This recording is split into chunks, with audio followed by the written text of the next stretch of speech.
where the unsteadiness is marked.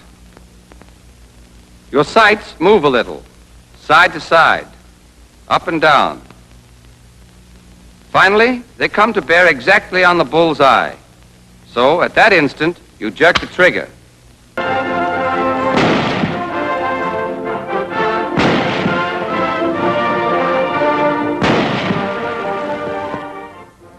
You've heard me say it before, but I'm going to repeat it.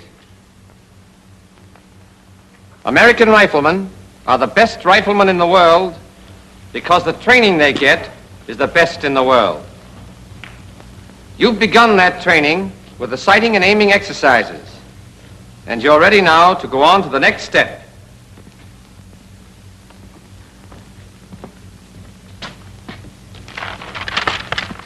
Position exercises.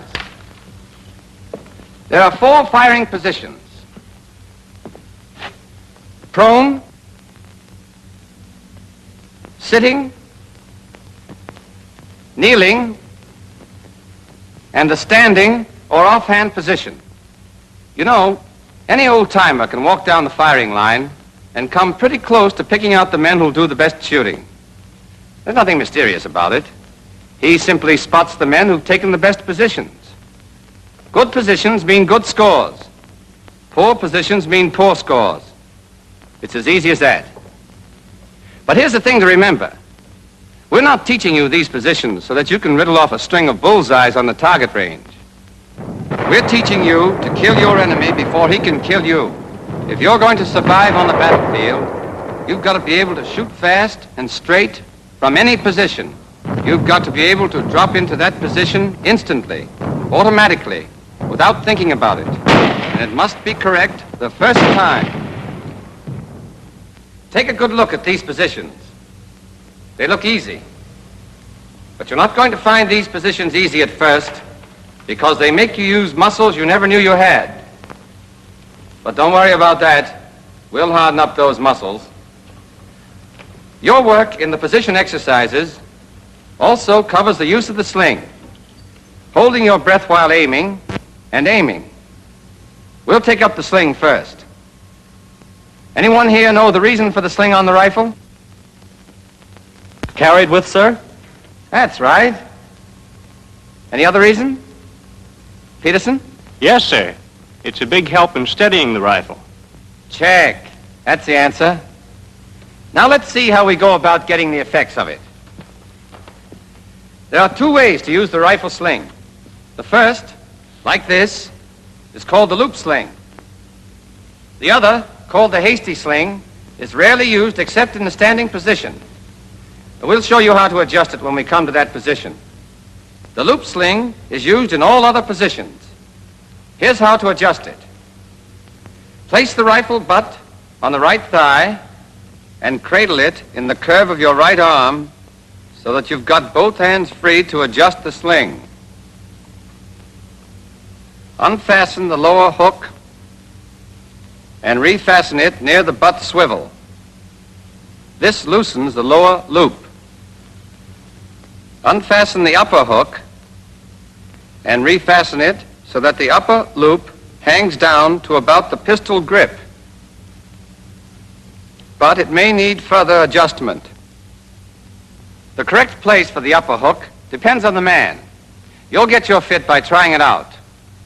After your instructor is satisfied you have the right pair of holes, mark them so that you'll find them at a glance.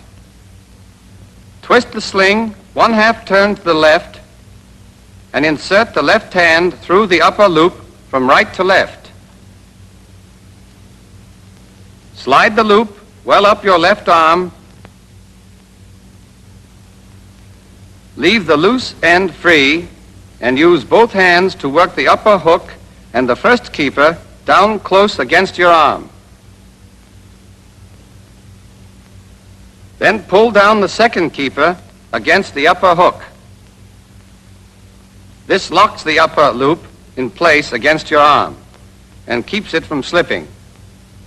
You can't shoot with a loose loop sliding down your arm. Once the loop is correctly adjusted, move your left hand over the top of the sling and place it under the rifle. against the upper sling swivel. The rifle must rest in the V between your thumb and forefinger and on the heel of your hand. Wrist straight, fingers relaxed. The sling must lie smoothly along your hand and wrist. If it doesn't, you've done something wrong. This is the way you hold the rifle. Now let's go over the loop sling adjustment once more. Place the butt on your right thigh, cradle the rifle in your right arm, unfasten the lower hook, refasten it near the butt swivel, twist the sling a half turn to the left, insert your left arm through the upper loop from right to left, pull the loop well up your arm, then work the upper hook and the first keeper down against it, and pull down the second keeper to lock the upper loop. So much for the loop sling. Your instructors will go over this detail with you. Are there any questions? Yes? Sir, with Japs and Germans shooting at you, like you said, looks like you wouldn't have much chance to get that sling on. Keep thinking like that, and you'll live to tell your grandchildren about it. You're right, of course. Use the sling whenever you have time to use it, because it gives you greater steadiness. After you've learned sling adjustment, you're ready to start work on positions. Let's take a look at the prone position first. In the prone position, the rifleman lies flat on his belly with his legs stretched out comfortably. His inside ankle bones are on the ground, or as near it as he can get them without strain. His spine is straight. His body makes an angle of 30 degrees or less with the line of aim. The amount of the angle depending on the rifleman's build. When you're trying out these positions, your instructors and coaches will help you to find the angle that suits you best. Thereafter, it's up to you to practice the position until you can drop into it without thinking about it. The sergeant here is well behind his rifle. His weight is relaxed forward against the sling. Thus his body takes up the recoil and he is not jolted out of position each time he fires. Look at his left hand and arm. The rifle rests on the heel of the hand in the V between the thumb and the first finger. His left wrist is straight. His fingers are relaxed. His left elbow is under the piece. It's vertical. I can press down hard on this rifle, and it'll give a little, then come right back to its proper position.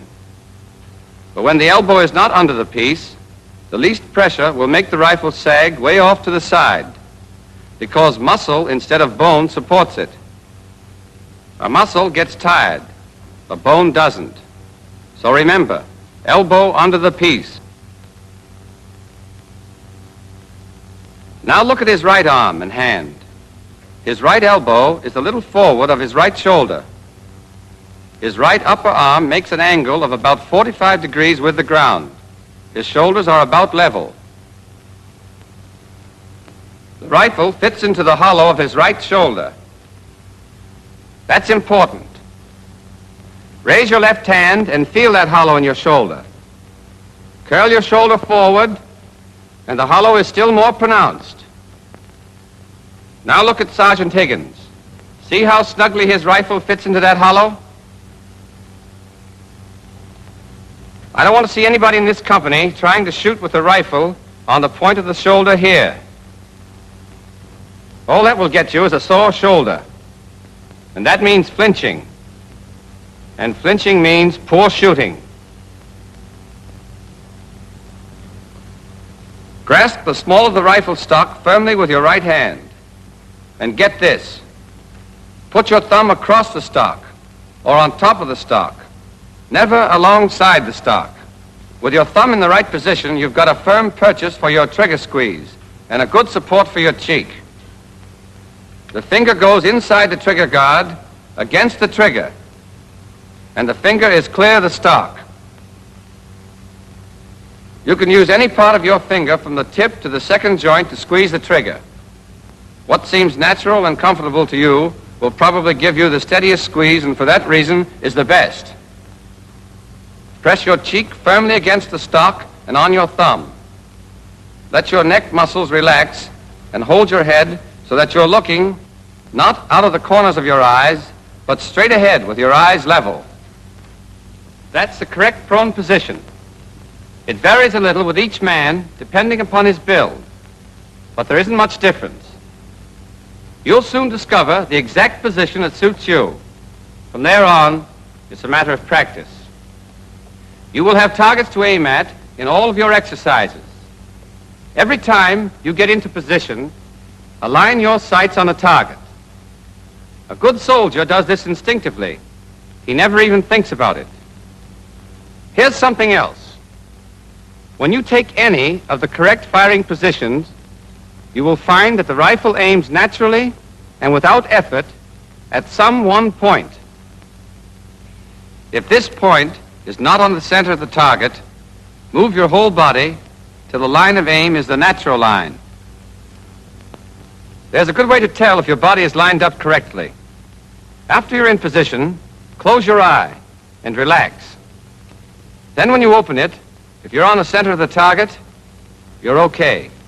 If not, shift your whole body. If you shift the rifle independently instead of your body, you'll be in a strained, uncomfortable position. And no man can shoot his best when he's fighting his own muscles.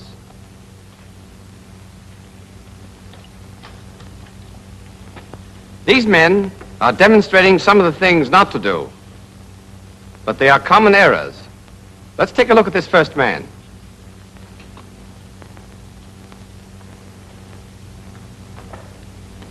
His body is at too great an angle with a line of aim. Now he's behind the rifle, as he's got to be. Look at this man's right elbow. It's too close to his body. He's unsteady. His left hand's too far back. And he's got his thumb alongside the stock. Now he'll assume the correct position.